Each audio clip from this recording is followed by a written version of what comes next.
Good morning, happy Wednesday, intrepid readers. This is your conundrum for last weekend's blog, which is just called, What If?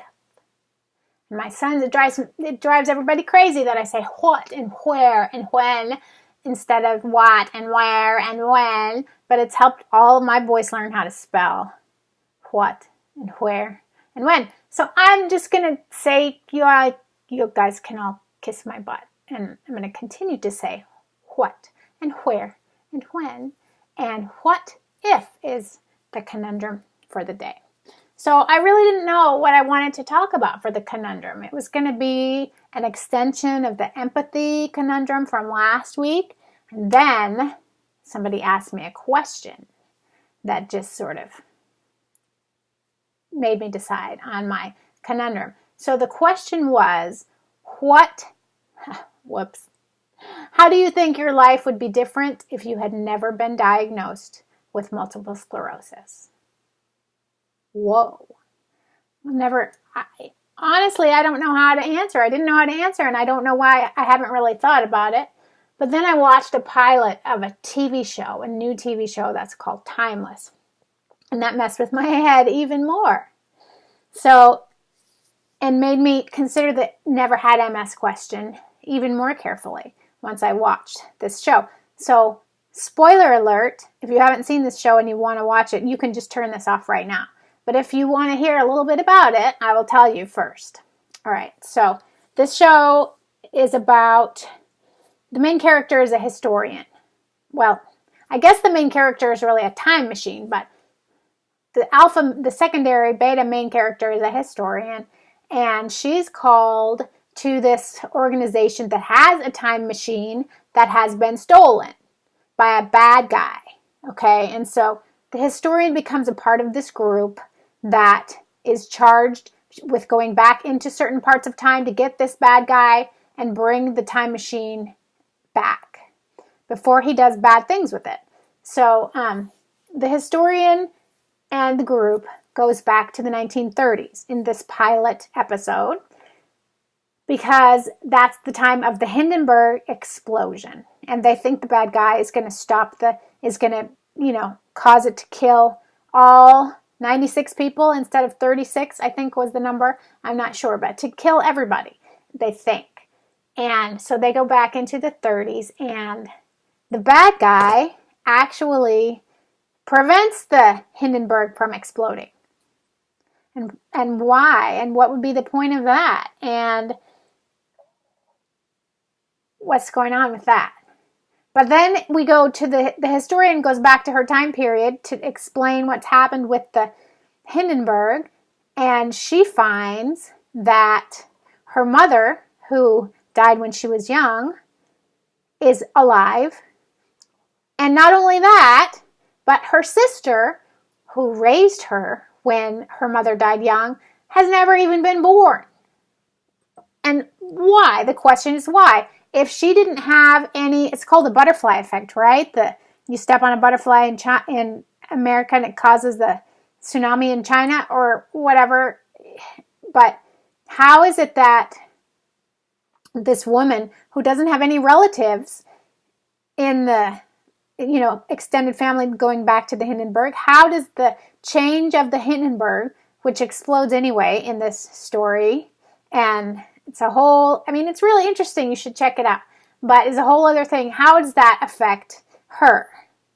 And it made me, it's the butterfly effect being explored on a TV show, and I guess there's no way to prove its truth, whether there is a butterfly effect, because we don't know how to travel through time yet. And so I can speculate on what would happen if I had never been diagnosed with MS, but until we can travel back in time and already know how to cure MS before I am ever diagnosed, I don't think we're going to be able to do it. But let's see. I have speculated in the past about this in certain situations that it would be if I was never diagnosed, that it would be a worse situation. Because I believe that a lot of the compassion and empathy, speaking of that old blog, that I have came directly from that diagnosis and things that I've had to do and how people have helped me through since that diagnosis. But let's say, okay, so let's say I was never diagnosed. So I started teaching in California in 1992, which means that if I was disease-free and if I would have stayed in California, I could be retiring with full benefits in 2022 at the age of 53, which would be cool. But to what life would I retire to? Would I be a retired teacher without a successful writing career and beautiful sons that would be beginning my oldest would be beginning his third year of college and my youngest would be beginning his first? Would I be somebody who'd gotten married earlier than I did in this world of MS?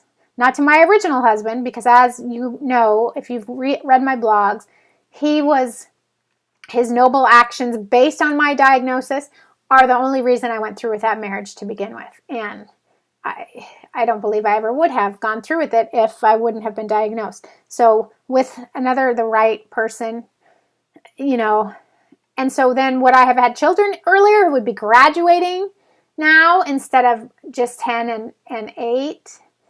What would they be like? Would I even have them? Would they both be boys? Would they be only 2 or more than 2 or less than 2? What would they look like? What would they be like? Oh my goodness, I've said this before and I'll say it again. It hurts my head.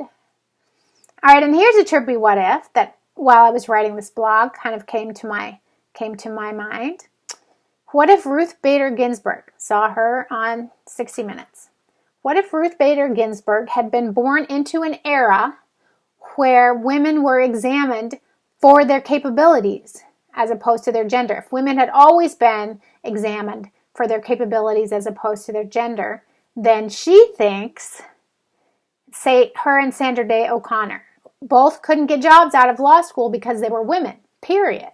They were brilliant and talented and experienced and wonderful and couldn't get jobs out of law school. And so instead they went to teaching careers and ended up being integral part of the highest court in the land. World changing. Roe v. Wade never would have happened if it wasn't for these females on the bench. I'm not saying period, but what's up with my computer? Anyway, how would the world have been different? If they would have just been born and been appreciated for their skills right at the beginning, they probably would have gone into a lucrative law career, gone to become partners in law firms, and now they'd be retired from lucrative law careers, and they never would have been the world-changing types of characters that they ended up being. So that's very trippy. Or who knows? This is the other trippy part. Maybe the world goes the way it goes. Regardless. Maybe I would have had the job offer at my old high school because I'm just that good. Maybe that would have happened regardless, and I would have gone back to Grand Junction, and there I would have met my husband, and we would have had these beautiful boys, and I would be in San Diego now because Jim didn't want to stay in Colorado anyway, right? And maybe I would have been this compassionate and empathetic regardless, because that's the way I was raised and that's how I'm wired. Maybe. I don't know. I'm kind of glad we don't know how to time travel, because, maybe then we'd be less able to appreciate where we are as a direct function of where we've been. I don't know. I'd love to hear your views. Until then, stay mystified.